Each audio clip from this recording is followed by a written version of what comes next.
ሰላም ጤና ይስጥልኝ ቅዱሳኖች፣ እንዴት ከረማችሁ? ደህና ናችሁ ወይ? ሁሉ መልካም ነው? እንዴት ናችሁ?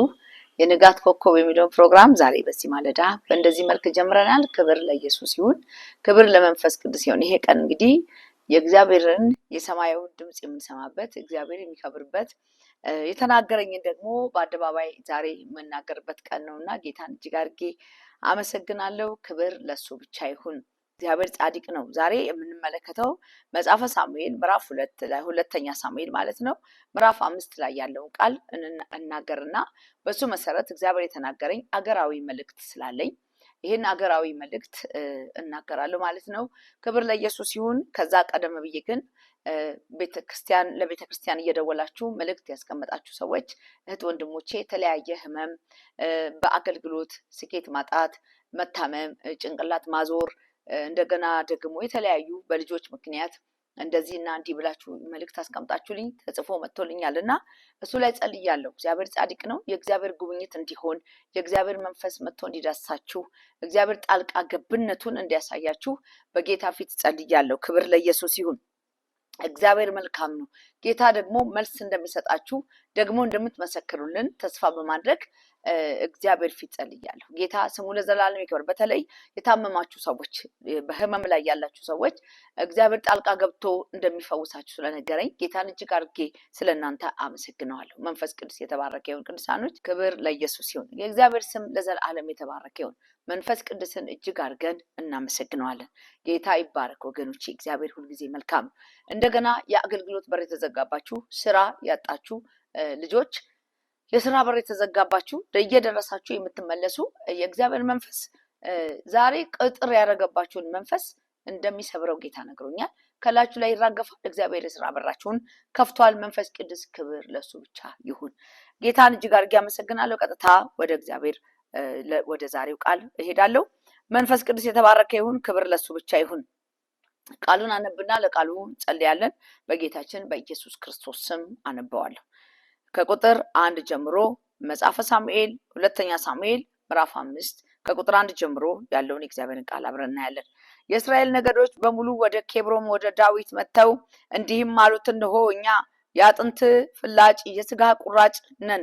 ባለፈውም ሳኦልን በእኛ ላይ ነግሶ በነበረ ጊዜ እስራኤልን በጦርነት የምትመራቸው አንተ ነበርክ። እግዚአብሔርም ሕዝቡን እስራኤልን ትጠብቃለህ መሪም ትሆናለህ ብሎ ነበር። ስለዚህ የእስራኤል ሽማግሌዎችን በሙሉ ወደ ኬብሮን መጡ። ንጉሱም ዳዊትን ኬብሮን ላይ በእግዚአብሔር ፊት ከነርሱ ጋር ቃል ኪዳን አደረገ። እነርሱም ዳዊትን ቀቡት፣ በእስራኤል ላይም አነገሱት ይላል። ጌታ ለዘላለም የተባረከ ይሁን።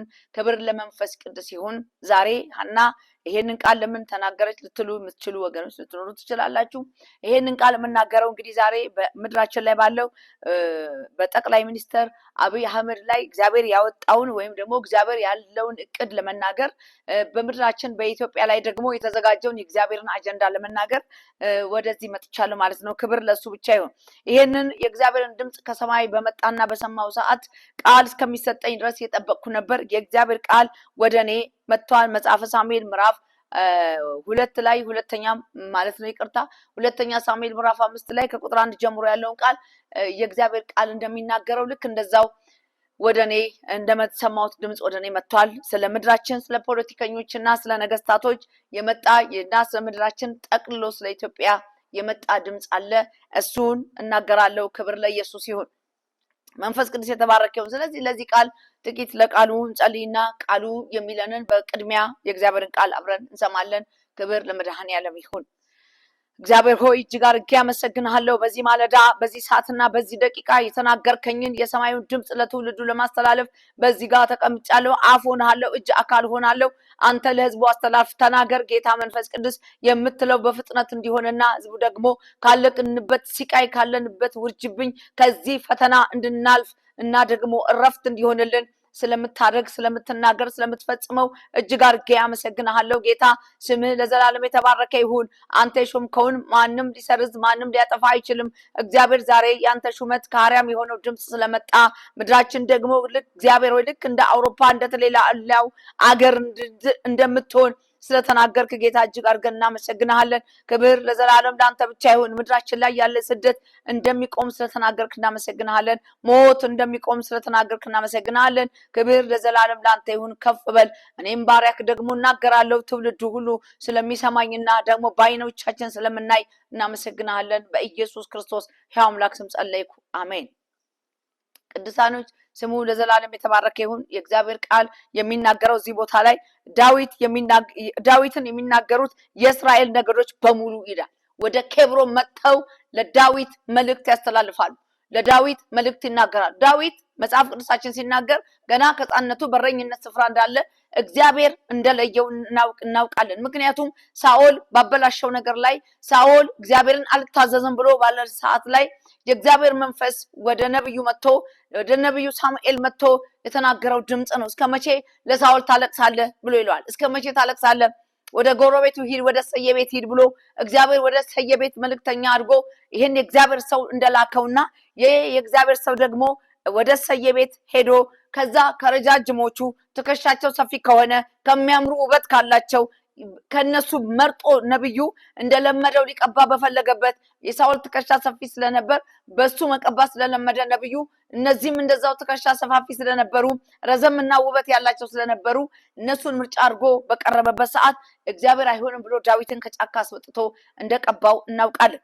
ይሄ የእግዚአብሔር ቃል ነው። የታመነ እግዚአብሔር ቃል ነው። ስለዚህ ጫካ ውስጥ የነበረ ብላቴና፣ እረኛ የነበረ ብላቴና፣ ምንም አይነት ዕውቀት የሌለውን ብላቴና እግዚአብሔር ከጫካ አምጥቶ ወደዚህ ስፍራ ላይ አምጥቶ ሲቀባውና ሲሾመው ለእስራኤል ንጉስ ሲያደርገው መጽሐፍ ቅዱሳችን ላይ ግልጽ ሆኖ ተጽፎልናል። ዳዊት ንጉስ እንደሆነ ወዲያውኑ እግዚአብሔር እንዳዘዘው ንግስናው ላይ መጥቶ አልተቀመጠም። ዳዊት ረጅሙን መንገድ በሳኦል ስር ውስጥ ሆኖ ነበር የኖረው። ረጅሙን መንገድ የሳኦልን ዱላ አይቶት ነበር። የሳኦልን ግፍ በደንብ አድርጎ አውቆ ነው ያደገው። ያደገው በዛ በእነሱ ጉያ ውስጥ ሆኖ ነው። በዛ ጉያ ውስጥ ሆኖ አድጎ ካደገ በኋላ ግን እግዚአብሔር በዛው በቤተ መንግስት ውስጥ ልጁ እንዲያድግ እንዲመላለስ እንዲኖር አድርጎ ከዛ በኋላ ግን ባልተጠበቀ ሰዓትና እነሱ ባልገመቱት ሰዓት ዳዊት ወይ ንግስናውን ስራ በውስጥ ጀመረ ማለት ነው። ከዛ በኋላ እግዚአብሔር እንደተናገረው ወደ አደባባይ ዳዊት ነሳኦል ያለፉ ዳዊት ወደ ንግስናው እግዚአብሔር አመጣው። ንግስናው ላይ ከመጣ በኋላ ግን የሚገርመው የእስራኤል ህዝብ ሳኦል እያለ ዳዊት የእስራኤልን ህዝብ እንደሚመራ እግዚአብሔር ስለተናገረ ጎልያድን አሳልፎ ሰጠው። ድፍን እስራኤል የተጨነቀበትን 40 ቀን ሙሉ ሲያለቅሱ ሲጮሁ የነበሩበትን ማለዳቸው ባይነጋ ብለው የተመኙበትን ያንን ቀን አሳልፎ እግዚአብሔር ለዳዊት ሰጠው። ብዙ ትልልቅ ሰዎች ብዙ አዋቂዎች እያሉ ወንድሞቹም ከነዛ ህዝብ ጋር እያሉ ሳኦል ራሱ እያለ እግዚአብሔር ለዚህ ብላቴና ምንም ለማያውቀው ብላቴና ያንን የሚያክል ጎልያድ ብረት የለበሰውን ጎልያድን በአንዲት ጠጠር አሳልፎ ሰጠው። የሚገርመው 5 ጠጠር ይዞ ዳዊት በዚህ ጦር ሜዳ ውስጥ ገብቷል። 5ቱንም አልተጠቀመበትም። የተጠቀመው በአንዷ ብቻ ነው። የዚህ ዓለም ገዢ የሚወድቀው በአንድ ነው። እሱ ተቃውመን በምንጸልይበት በዛች ቃል ብቻ ነው የሚወድቀው። የእግዚአብሔር ቃል በመናገር ተቃውመን ስንጸልይ ከኛ ላይ የሚወድቀው በአንድ ቃል ነው። 5ቱን ወፊስ ይዞት የነበረው ዳዊት 5ቱን የቤተክርስቲያን ወፊስ ተብሎ ይታሰባል። 5ቱ አገልግሎታችን ማለት ነው። ጌታ ለዘላለም የተባረከ ይሁን። እንግዲህ በአንዱ ያንን ከጣለ በኋላ ጠቅላላ የሚገርመው ነገር ጠቅላላ የእስራኤል ህዝብ ይሄንን የዳዊትን አቀባብ ተረድተዋል። ዳዊት ላይ የመጣውን የእግዚአብሔርን መንፈስ በደንብ አድርገው አውቀውት ነበር። ተቃዋሚ አሉ፣ አዎ አሉ፣ የሚቃወሙ አሉ፣ ሳኦልን የሚደግፉ አሉ፣ ከሳኦል ጋር የሚኖሩ አሉ። ግን ሁሉም እስራኤል ውስጥ የሚኖሩ ናቸው፣ እስራኤላውያን ናቸው። እግዚአብሔር የለየው ህዝብ ነው። ግን ይሁን እንጂ ተቃዋሚ በከፊል ነበረው።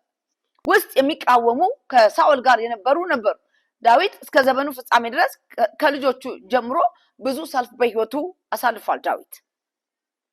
ይሁን እንጂ ወደ ኋላ ወደፊት የሚሄድ ስለሆነ ይሄ ወደ ኋላ ወደ መጀመሪያው ያለው ነውና የእስራኤል ህዝብ ግን አንድ ሐሳብ አሰቡ። ሳኦል ከሞተ በኋላ አንድ ሐሳብ አሰቡ። ዳዊት አንዲትን ከተማ ይዞ በተቀመጠበት በዛ ቦታ ላይ የእስራኤል ህዝብ ጠቅላላ ተሰብስቦ ወደ ዳዊት ወደ ኬብሮን ወደ ዳዊት መጥተው ይልና እንዲህ አሉ ይላል። እስራኤል በሙሉ ወደ ዳዊት መጣ ይላል። እስራኤል በሙሉ ወደ ዳዊት መጣ። የእስራኤል ሽማግሌዎች የተመረጡ ሽማግሌዎች የእግዚአብሔርን የልቡን ሐሳብ የሚያስተላልፉ ሽማግሌዎች እነዚህ ሰዎች ተሰብስበው ወደ ዳዊት መጡ። ዳዊት ጋር ሲመጡ ለዳዊት የነገሩት አንድ ነገር ዳዊት ጋር መጥተው የነገሩት አንድ ነገር ክብር ለኢየሱስ ይሁን፣ ክብር ለመንፈስ ቅዱስ ይሁን። ወገኖቼ እንዲህ ብለው ነገሩት። ዳዊት ጋር መጡ። እነሆ አሉት የአጥንታችን ፍላጭ የስጋችን ቁራጭ ነህ አሉት። የአጥንታችን ፍላጭ የስጋችን ቁራጭ ነህ ዳዊት አሉ። በጣም የሚገርመው ንግግሩ በጣም ይገርማል። ይሄ ልጅ የወጣው ከእስራኤል ውስጥ ነው። የእስራኤል ነገድ ነው። ከዚህ ነገድ ውስጥ ነው የወጣው። ስለዚህ ዳዊትን ሲገልጹት አንተ አጥንታችን ክፋይ ነህ፣ የስጋችን ደግሞ ቁራጭ ነህ ዳዊት አሉት። እግዚአብሔር አሉት የስጋችን ቁራጭ ነህ። ባለፈው ሳኦል በእኛ ላይ ነግሶ በነበረ ጊዜ እስራኤልን የጦርነትን የምትመራቸው አንተ ነበርክ። ሳኦል በእኛ ላይ ነግሶ በነበረበት ጊዜ ጦርነቱን ቦታ እየመራ የነበርከው አንተ ነበርክ። አንተ የአጥንታችን ክፋይ ስጋችን ቁራጭ፣ እሱ ሳኦል እንኳን እያለ አንተ ነበርክ እየመራክ የነበርከው። አንተ ነበርክ የጥላቶቻችንን ምሽግ እያፈረስክ የእግዚአብሔርን እውነት ያሳየህን አንተ ነበርክ። አቅጣጫችን የመራ አንተ ነህ። ከብዙ ሞት ያዳንከን መስመር ውስጥ ገብተህ በማይገለጥ መንፈስ ውስጥ ተሰውረህ ስትሰራ የነበርከው አንተ ነህ ብለው ይነግሩታል። ስታስወጣቸው ስታስገባ ስትመራ ነበርክ። እግዚአብሔርም አሉት ህዝቡን እስራኤልን ትጠብቃለህ መሪያቸውም ትሆናለህ ብሎ ነበራል። እስራኤልን ትጠብቃለህ መሪም ትሆናለህ ብሎክ ነበር። እግዚአብሔር ነግሮክ ነበር። የት በጫካ እያለ፣ የት በረኝነት ቦታ እያለ፣ የት ምንም በማትታወቅበት ቦታ እያለ የዛን ጊዜ የተናገረህ እግዚአብሔር አሉት እሱ ትክክለኛ እግዚአብሔር ነው። ምክንያቱም እስራኤልን ታወጣለህ ታገባለህ ተብሎ ተነግሮህ ነበር። ለእስራኤልንም ትመራለህ ተብለህ ነበር። እኛ ደግሞ ያው ምስክር ነን። ምክንያቱም እስራኤል በተጨነቀበት ግራ በገባው ሰዓት ውስጥ 40 ቀን ሙሉ በሚጨነቅበት ሰዓት በዛ በትንሽነት እድሜ መተህ ጎልያድን እንድትጥል ያደረገ እግዚአብሔር እንጂ አንተ አይደለም። ስለዚህ እግዚአብሔር ካንተ ጋር እንዳለ ግልጽ ነው። ሳኦል እያለ ጦሩን የምታስመራ የምታስተካክል አንተ ነበርክ። ከሱ ጋር አብረህ እየሰራ የነበርከው አንተ የማትገለጥ ግን ዋና ሆነው የሚመሩ የሚያዙ አንተ ታዘህ የምታገለግል አንተ እንደሆንክ እኛ እናውቃለን። እግዚአብሔር ደግሞ የተናገረውን በሕይወትህ እንደሚፈጽም እናውቃለን። ነገ ንግስና እንዳለብህ፣ ነገ በእኛ ላይ እንደምትሾም፣ ነገ እኛን እንደምትመራ ግልጽ ነው አሉት። ስለዚህ ዛሬ አንድ ነገር እነግርሃለን አሉት። ጌታ ስሙ ለዘላለም ይክበር። ወገኖቼ እግዚአብሔር ከነቃሉ ነው መልእክቱን የሰጠኝ፣ ከነቃሉ ነው መልእክቱ የመጣኝ። እንደውም ዝማሬ ማብሮት አለ። የአጥንታችን ፍላጭ የስጋችን ቁራጭ ነህ ዳዊት ሆይ ና ንገስብን የሚል መዝሙር ሰጠኝ አብሮ። ዳዊት ና ንገስብን፣ ና አንተ ንገስና፣ ንግስናው ለአንተ ነው የመጣው። ገና ከሕፃንነት ጀምሮ የተለየኸው እግዚአብሔር የለየህ ከእናትህ ማኅፀን ነው አለው። ጌታ ለዘላለም የተባረከ ይሁን። ስለዚህ የእስራኤል ሽማግሌዎች በሙሉ ወደ ኬብሮን መጡ። ንጉስ ዳዊትን በኬብሮን ላይም በእግዚአብሔር ፊት ከእነርሱ ጋር ቃል ኪዳን አደረገ። እነርሱም ዳዊትን ቀብተው በእስራኤል ላይ አነገሱት ይላል። አነገሱት። ማንም ሊከለክል የማይችልበት መንገድ ይሄ ነው። የእስራኤል ህዝብ በጠቅላላ ተሰብስቦ ወደ ኬብሮን መጣ። ሽማግሌዎቹ መጡ፣ ተሰበሰቡ። ሁሉንም ግልጽ አድርገው ለዳዊት ነገሩት። ዳዊት አንተኛ ላይ ንጉስ መሆን አለብህ። የመጀመሪያ አጥንታችን ክፋይ ነህ፣ ሁለተኛው የስጋችን ቁራጭ ነህ። አንተ እኛን ማስተናገድ ትችላለህ፣ እኛን መምራት ትችላለህ። እኛ ደግሞ ራሳችንን ለአንተ እንሰጥሃለን፣ እንገዛልሃለን አሉት። ድፍን 12 ነገድ በሙሉ ወደ ዳዊት መጥተው በኬብሮን በዛ ህዝብ መካከል ዳዊትን ለመቀባት ወሰኑ። ምክንያቱም እግዚአብሔር ከዳዊት ጋር ነበር። ብዙ መከራ በምድራቸው ላይ አለ። ብዙ ጭንቅ ከነሱ ጋር ነበር። ብዙ ጦርነት ነበር። ብዙ ጩኸት ነበር። ብዙ ተስፋ መቁረጥ ነበር። ብዙ ግራ መጋባት ነበር። በዛ መካከል ግን የእስራኤል ህዝብ በሙሉ በአንድ ድምፅ ተነሳ። በቃ አሉ። ዳዊትን ለማስወገድ ብዙ ጦርነት ተደርጓል። ብዙ ነገር ተደርጓል። ሳኦል በብዙ ታግሏል። በብዙ ዳዊትን በምድረ በዳ ለማስቀረት ብዙ ጦርነት በዳዊት ላይ ተነስቷል። ግን ምንም ሊሆን አልቻለም። የሳኦል ቤት እየደከመ የዳዊት ቤት ደግሞ እየበረታ መጣ ይላል እግዚአብሔር ቃል። እግዚአብሔር የተናገረውን እግዚአብሔር ያዘዘውን ማንም ሊሽር አይችልም ወገኖቼ። ማንም ሊያስቆም አይችልም። ብቻ እግዚአብሔር ይናገር እንጂ፣ ብቻ እግዚአብሔር ያውራ እንጂ፣ ብቻ እግዚአብሔር ይወቅ እንጂ፣ ብቻ እግዚአብሔር ይፈጽማል። ይሄ የማይቀር ጉዳይ ነው። ብቻውን እግዚአብሔር ይፈጽማል። ብቻ እግዚአብሔር ይናገር እንጂ ከራሳችን አንናገር እንጂ እግዚአብሔር ከተናገረ ማንም እጁ ሊይዘው አይችልም። ብንወድም ባንወድም እግዚአብሔር ያለው ነው የሚፈጸመው። እግዚአብሔር የተናገረው ነው በህይወታችን ላይ የሚሆነው። እንድንኖር የፈቀደው እግዚአብሔር ነው። እንድንኖር ያደረገው እግዚአብሔር ነው። ህይወት የሰጠን እግዚአብሔር ነው። መሪው እግዚአብሔር ብቻ ነው። ሰዎችን ለምልክት እግዚአብሔር ያስቀምጣል፣ በሰዎች ይጠቀማል። ይህ የእግዚአብሔር አጀንዳ ነው። ኢትዮጵያ በተለየ መንፈስ የምትታይ በእግዚአብሔር መንፈስ ውስጥ የምትታይ ነች። እግዚአብሔር ቃል ሲናገር ኢትዮጵያኖች ልክ እንደ ነብር ጅንጉርጉር እንደሆነን ይናገራል። ግን ከውስጥ ጅንጉርጉር ብንሆንም በውጪ ለሚመጣው አንድ ነን። ሁልጊዜ አንድ ነን። እግዚአብሔር ይሄንን በመጽሐፍ ቅዱሳችን ውስጥ ስለጻፈው ደስ ይለኛል። ክብር ለመድኃኔዓለም ይሁን። ስለዚህ ነው ዳዊትን ወደ ኬብሮን ይዘውት ወጡ ይላል። ወደዛ ቦታ ይዘውት ሄዱ። ምን ሊያደርጉ? ሊቀቡ። ምን ሊያደርጉ? በራሳቸው ላይ ሊሾሙ። ምን ሊያደርጉ? ስልጣን ሊሰጡ። ምን ሊያደርጉ? እውቅና ሊሰጡ። ምን ሊያደርጉ? ከፍታ ሊሰጡ። ዳዊትን ምን አደረጉት? ጠሩት። ወዴት? ወደ ኬብሮን ወደ ላይ ይዘውት ወጡ። ና አሉት። ተሰበሰቡት፣ ያዙት። ና በቃ አንተ በእኛ ላይ ንገስ አሉት። ና አንተ በእኛ ላይ ና አሉት። ና እላችን ላይ ንጉስ ሁን። ና ንገስብን። ና አንተ ምራን። ና ልጆቻችን ላይ እንሹምህ። ና እኛ ላይ እንሹምህ። ምክንያቱም አንተ ያጥንታችን ክፋይ የስጋችን ቁራጭ ነህ። ከሌላ አገር መጥተህ ወደኛ ንጉስ ልትሆን አልመጣህም። አንተ የራሳችን ነህ። በእጃችን ያደክነህ፣ በእኛ ውስጥ ያደክነህ፣ በእኛ የኖርክነህ፣ በሳኦል ግዛት ውስጥ፣ በሳኦል አገልግሎት ውስጥ፣ በሳኦል ገዢነት ውስጥ ያደክነህ፣ ሳኦልን በከፊል በጦርነት ውስጥ ያሳረፍክነህ፣ የሳኦልን ስራ አንተ ስትሰራ የነበርክነህ። ስለዚህ ከዛ ከምድረ በዳ ተነስተህ መጥተሃል። እግዚአብሔር ደግሞ ገና በእናትህ ማህፀን ለይቶሃል።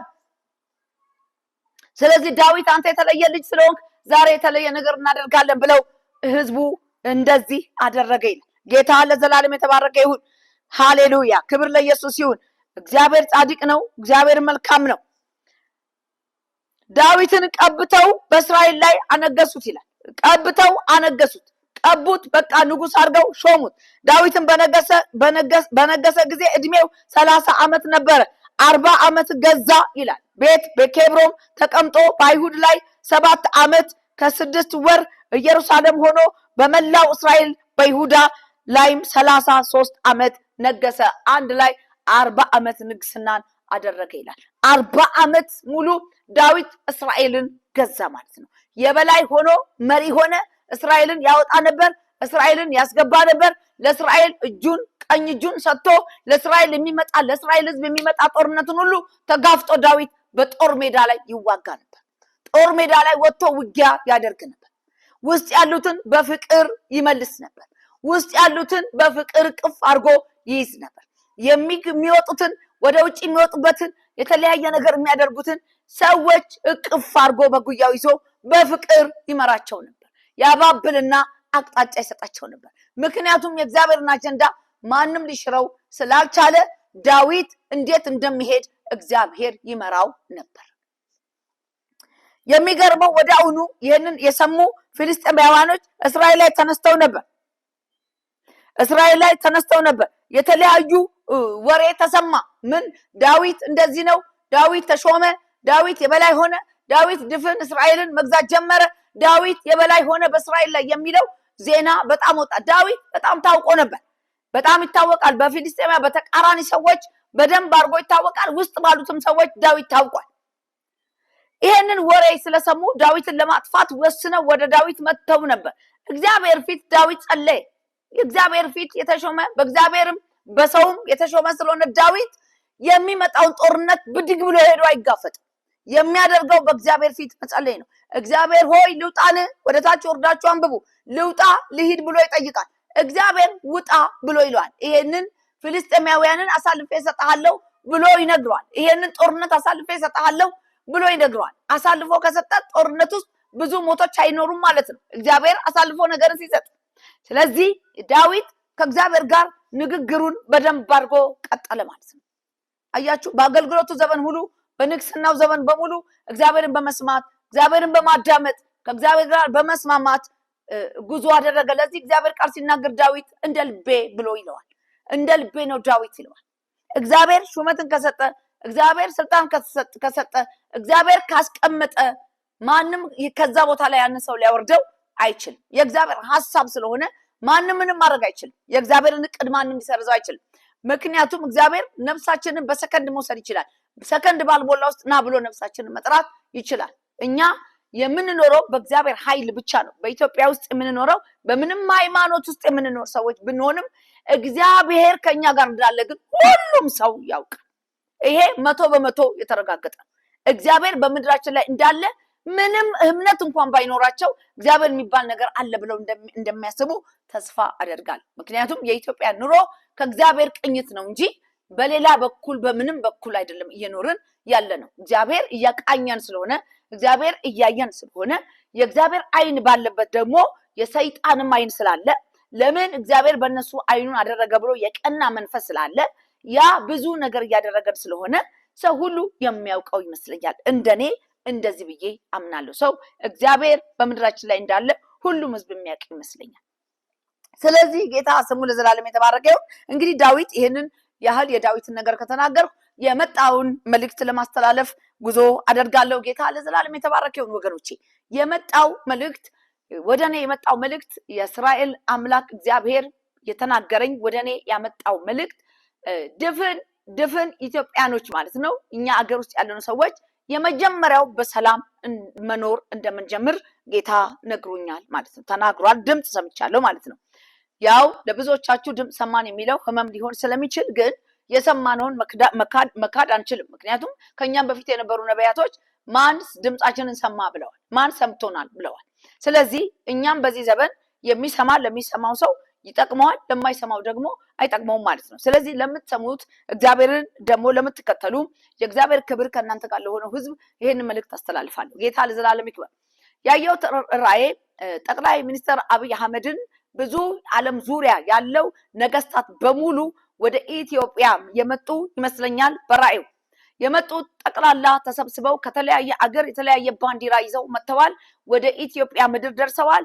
በተራራ በሆነች ቦታ ላይ ከፍታ በሆነች ቦታ ላይ ጠቅላይ ሚኒስትር አብይ አህመድን ይዘውት ይሄዳሉ ማለት ነው። ወደ ላይ ይዘው ሲሄዱ ግን አዲሱ ጄኔሬሽን ማለት አሁን እየፈላ ያለው ጄኔሬሽን እየደረሰ ያለው አዲሱ ትውልድ ከአብይ አህመድ ጋራ አብሮ እየዘመረ መዝሙር ነው የሚዘምሩት። የኢትዮጵያን መዝሙር ይዘምራሉ፣ እየዘመሩ ይከተሉታል። ህዝቡ በእኛ እድሜ ያለው ደግሞ ከኋላ ይከተል ነበር እና ወደ ተራራው ላይ ህዝቡ ይዞት ይወጣል። በወጣበት በዛ ቦታ ላይ ግን የሚገርመው የኢትዮጵያ ባንዲራ ያለባትን አክሊል ከእጃቸው ይወጣል። ከየት እንደሚያመጡ አላውቅም። አክሊሉን ግን በጭንቅላቱ ላይ ያስቀምጣሉ። ልክ እነሱ እንዳስቀመጡ ሰላም የሚል ጽሑፍ በላዩ ላይ አለ። ሰላም የሚል ጽሑፍ በላዩ ላይ አለ። ያ ሰላም የሚለው ጽሑፍ ሲያዩ ሰዎች ሁሉ እጃቸውን እንደዚህ ያደረጉ ነገስታቱ በጠቅላላ ዘዛ ሰላም ለሚለው ወደ መሬት ይሰግዳሉ ማለት ነው። ዝቅ ብለው ይቀበሉታል። የሰላሙን ድምጽ ይቀበሉታል። እና ይሄንን ካደረጉ በኋላ እሱን ብድግ አድርገው ወደ ላይ ከፍ ያደርጉታል። ብድግ አድርገው ከነቁመቱ ብድግ አድርገው ከፍ ሲያደርጉት የኢትዮጵያ ህዝብ ከዳር እስከ ዳር ያለው ህዝብ በአንድ ድምጽ ያጨበጭባል፣ በአንድ ድምጽ እልል ይላል ማለት ነው። ይሄንን ራእይ አየው። በዛው ተራራ ላይ እንዳሉ ህዝቡ የራሳቸውን ባንዲራ የተለያየ አገር ባንዲራ የያዙ ሰዎች ናቸው። የተለያዩ ነገስታቶች ናቸው። አንዳንዶቹን ነገስታቶች በሚዲያ ማቃቸው ናቸው። ሌሎቹን ግን ፈጽሞ የማላቃቸው ናቸው። ስለዚህ ይሄን ራእይ ከሰማው በኋላ እንግዲህ ኢትዮጵያ ላይ ሰላም ይሆናል። ኢትዮጵያ ውስጥ ሰላም በሰሜን ቢሆን በምስራቅ በምዕራብ ቢሆን በደቡብ ቢሆን ሰላም ይሆናል። የሚገርም ድምጽ ይወጣል። የኢትዮጵያ ህዝብ በዓለም ሁሉ ከፍ ያለ ህዝብ ይሆናል። ኢትዮጵያኖች ያሉበት ምድር በሙሉ ይከበራሉ። የተቀመጡበት ቦታ በሙሉ ያሉት ነገስታቶች ለኢትዮጵያኖች ክብር ይሰጣሉ። ኢትዮጵያኖች ከዚህ በኋላ በስደት አይታወቁም። ኢትዮጵያ ውስጥ ብዙ የውጭ ዜጋዎች ብዙ ነገስታቶች ኢትዮጵያን ለመጎብኘት ይመጣሉ። ምድሪቷ ሰላም ትሆናለች። ከዚህ በኋላ ለፖለቲከኞች ለነገስታቶች ሁሉ ልብ እቀይራለሁ አለ ጌታ። ስለዚህ ይሄ ድምጽ ወደኔ ስለመጣ ትውልዱ ይሄ የሚቀጥለው ትውልድ የረፍት ዘመን የደስታ ዘመን ከኛ ጀምሮ ማለት ነው የምንዘምርበት ዘመን በፊታችን ቅርብ ነው። ይሄ ውስጥ ያለውን ሁሉ ጦርነት ውስጥ ያለው የተለያየ ነገር በፍቅር እጠቀልላለሁ አለ ጌታ። ህዝቤን እጎበኛለሁ፣ ልባቸውን የስጋ አደርጋለሁ፣ ፖለቲከኞችን ነገስታቶችን በሰላም እሞላለሁ፣ በክብሬ በምድሪቷ ላይ እገለጣለሁ ብሏል ጌታ። ስለዚህ ቅዱሳኖች የምትሰሙኝ በሙሉ እግዚአብሔር ኢትዮጵያን ሊጎበኝ ስለሆነ የምስጋና መስዋዕት አቅርቡ። እግዚአብሔር ከዚህ በኋላ የጨለማውን ዘመን የግራ መጋባቱ ዘመን የለቅሶ ዘመን ተኖ ከምድራችን ላይ ሊጠፋ ስለሆነ እግዚአብሔር የፍቅርን ዘመን ስላመጣ የደስታን ዘመን ወደ ኢትዮጵያ ስላመጣ ዓለም ሁሉ ወደኛ እንዲመለከት ስለሆነ ደስ ይበላችሁ። ይህ የእግዚአብሔር እቅድ ነው።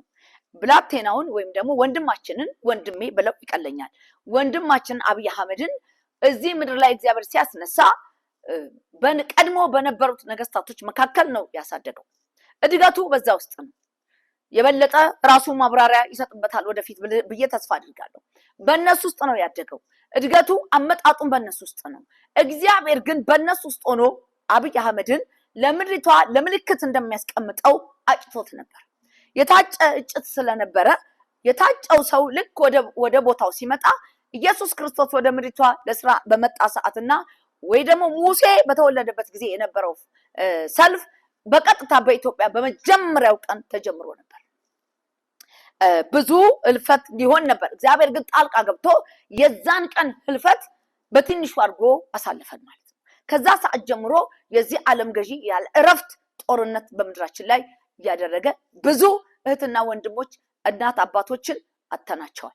ግን እግዚአብሔር በዚህ ሁሉ ሰልፍ ውስጥ መካከል እግዚአብሔር ኢትዮጵያን ስለሚወድ የመጽናናት መንፈስ በእያንዳንዳችን ላይ በማድረግ የመጽናናትና ደግሞ የረፍት መንፈስ በማድረግ ቀኑን አሳልፎ ዛሬ ላይ አድርሶናል። እግዚአብሔር እንግዲህ ይሄ ሐሳብ የእግዚአብሔር ሐሳብ እንደሆነ አሁን በግልጽ ለኔ ስለመጣ ይሄ ራእይ ሌሎች ብዙ አይተዋል አላውቅም፣ ብዙ ተናግረዋል፣ ብዙ ሰምተዋል፣ ብዙ ተናግረዋል። እነሱንም እግዚአብሔር ተናግሯቸዋል። እኔ ደግሞ በለመድኩት መንገድ ያው ብዙ መልእክት አስተላልፌያለሁ። ስለሚመጣው ከሰሜን ጀምሮ ከትግራይ ክልል ጀምሮ ያለውን ውጣ ውረድ ገና ሳይፈጸም ተናግሬያለሁ። ብዙ ደግሞ እንዳይፈጸም ተከላክያለሁ። ብዙ ወገኖች ያውቃሉ ይሄንን፣ በቴሌቪዥንም ተናግሬያለሁ። እንደገና ደግሞ እንዴት አድርጎ ደግሞ መገለጥ እንደመጣ ተናግሬያለሁ። በመሪያችን ላይ ብዙ መገለጦች እንደመጡም ተናግሬ ያው መገለጡ ተፈጽሟል በምድራችን ላይ ሁሉንም እግዚአብሔር ፈጽሞታል። አሁን የመጨረሻው ጊዜ ደግሞ ይሄ ድምጽ ወደ እኔ መጥቷል። ስለዚህ ወገኖቼ ቅዱሳኖች በመጸለይ የእግዚአብሔር ሐሳብ የእግዚአብሔር አጀንዳ በፍጥነት እንዲሆን አድርጉ። ይሄንን መልእክት የተቀበልኩት ከዛሬ 3 ወር በፊት ነው። የእግዚአብሔር ቃል እስከሚመጣ ድረስ ግን እየጠበቅኩ ነበር። ቃሉ እስከሚመጣ በተለያየ ቦታ ተናግሬዋለሁ። መልእክት ተቀብያለሁ፣ ግን ቃሉ እስከሚመጣ እየጠበቅኩ ነው ብያለሁ። ቃሉ ስለመጣ ዛሬ በአደባባይ ወጥቼ ቃሉን ይዤ ቆሜ ተናግሬያለሁ። የእግዚአብሔር ስም ለዘላለም የተባረከ ይሁን። ይሄን መልእክት በእርግጥ ቆሜ መናገር ነበረብኝ። ትልቅ ይቅርታ እጠይቃለሁ። መቆም አልቻልኩኝም፣ የካሜራ ችግር ስለሆነ ነው። ስለዚህ በጣም ይቅርታ እጠይቃለሁ። ይሄ አገራዊ መልእክት ስለሆነ ቆሜ በእግዚአብሔርና በሕዝቡ ፊት መናገር ነበረብኝ። በጣም ትልቅ ይቅርታ እጠይቃለሁኝ። በዚሁ አጋጣሚ እግዚአብሔር ዘመናችሁን ይባርክ። ቅዱሳኖች በርቱ፣ በእግዚአብሔር ፊት ጸልዩ። መሪዎችን የምታገኙ ሰዎች ለመሪዎች ንገሩ። እግዚአብሔር ስለተናገረ እግዚአብሔር ሐሳብ ስለሆነ የእግዚአብሔርን አጀንዳ እንዲያስኬዱ አብልጠው ይጸልዩ። አብልጣችሁ ጩሁ፣ አብልጣችሁ እግዚአብሔርን አመስግኑ። የምስጋና ጸሎት ጸልዩ፣ የአምልኮ ጸሎት ጸልዩ። እግዚአብሔር ከዚህ በኋላ የምስጋና ጸሎት እንድታቀርቡ ነው የሚፈልገው። በምስጋና ሁላችንም በእግዚአብሔር ፊት ሆነን እናመሰግናለን። ኢትዮጵያ በጣም የእግዚአብሔር ክብር የእግዚአብሔር መንፈስ ከፍ አድርጓታል። ደስ ይበላችሁ። የደስታ ድምጽ በየቤታችን ይሁን። የምናምንም ማናምንም ደስ ይበላችሁ። እግዚአብሔር ኢትዮጵያ ሊጎበኝ ነው። ልጆቻችን ከስደት ሊያርፉ ነው። ልጆቻችን አገራችን ሰላም ልትሆን ነው። እግዚአብሔር የሰላምን ምንጭ በምድራችን ላይ አድርጓል። በሰሜን በኩል ላሉት ትውልዶች ደግሞ የተለየ የፍቅር የደስታ ዘይት ያፈሳል። እጃቸውን ለወንድማቸው ይሰጣሉ። እጃቸውን ሴቶቹ ለእህቶቻቸው ይሰጣሉ፣ ወንዶቹ ለወንድሞቻቸው ይሰጣሉ። መተቃቀፍ ይሆናል፣ መተቃቀፍና መኖር ይሆናል። እንደ ድሮ እንደ ልጅነታችን እንዳደግንበት እድገት እንደገና በክብሩ መገለጥ ይሆናል። እግዚአብሔር ይሄን ያደርጋል። ጫካ ላሉ ልጆች እንደገና ለሚመሯቸው፣ እዚህም ላሉ ደግሞ ለሚመሩ ለሁሉም እግዚአብሔር ማስተዋልን ይሰጣል። ልባቸውን የስጋ ልብ ያደርጋል። እግዚአብሔር ታማኝነቱን ይገልጻል። ወገኖቼ ተባረኩ። እግዚአብሔር ይባርካችሁ። ይሄንን መልእክት ስለመጣ ለመልእክቱ ጸልዬ ፕሮግራሙን ጨርሳለሁ። የእስራኤል ቅዱስ እግዚአብሔር ይባርካችሁ። ወገኖቼ በዩቲዩብ ላይ እናስቀምጠዋለን። ይሄንን ነገር ላልሰማ ሰው በማሰማት ተባበሩን። እግዚአብሔር ይባርካችሁ። ነብይ ሀና ቸኮል ብላችሁ ዩቲዩብ ላይ በመግባት ይሄንን መልእክት ለትውልዱ አስተላልፉልኝ። እግዚአብሔር ይባርካችሁ። መንፈስ ቅዱስ የተባረከው በቅርብ ጊዜ ቀን የምናያቸው ነገሮች ስለሆኑ ጌታ ይባርክ። እግዚአብሔር አምላክ እናመሰግንሃለን። ያህዊ አልፋ ኦሜጋ አዶናይ ክብር ለዘላለም ላንተ ብቻ ይሁን። የሰማይን ደጅ ከፍተህ ምድራችንን ልትጎበኝ ስለወደድክ፣ ደግሞ እግዚአብሔር ሰላም ወደ ምድራችን ልታመጣ ስለወደድክ፣ እግዚአብሔር ያዘኑ የተጎዱትን ደግሞ ጌታዊ ማጽናናትን ስለምታረግ፣ እግዚአብሔር ቀኝ እጃቸውን ስለሚሰጣጡ ስለሚተቃቀፉ፣ ደግሞ ሰላም በእያንዳንዳችን ቤት ስለሚገባ ረፍት ስለሚሆን እግዚአብሔር ሆይ እጅግ አድርገን እናመሰግንሃለን። እግዚአብሔር አምላክና መድኃኒት ሆይ አንተ የፍቅር አምላክ ነህ። ምንኖርበት ዘመን ጥቂት ነው። ቢበዛ 70 ከዛ ከባሰ 80 ዓመት ነው። እግዚአብሔር በዚህኛው ዘመን ደግሞ 50 እና 60 ሳይደርስ ሰው የሚያልቅበት የሚሄድበት ዘመን ነው።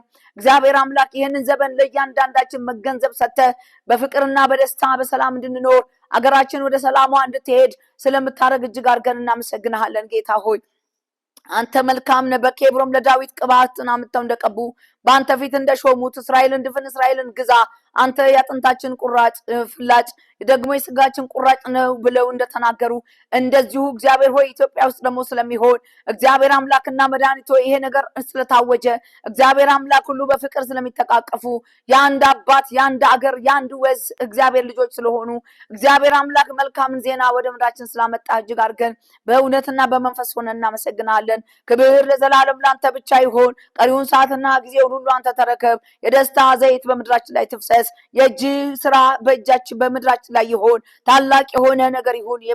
የዚህ የኢትዮጵያ መሪዎች እግዚአብሔር አምላክ የሃይማኖት መሪዎችን ሁሉ አንተ ጉብኝት አድርግባቸው። ስለምታደርገው ጉብኝት እጅግ አድርገን እናመሰግናለን። ጠላታችን አጋንንት ስለሚያፍር እናመሰግናለን። ክብር ለዘላለም ላንተ ይሁን። ስለ ሁሉ ተመስገን። ጸልያለሁ በአብ በወልድ በመንፈስ ቅዱስ በአንድ አምላክ ስም የጸና ይሁን። አሜን። ቅዱሳኖች እግዚአብሔር ይባርካችሁ። መልካም ሳምንት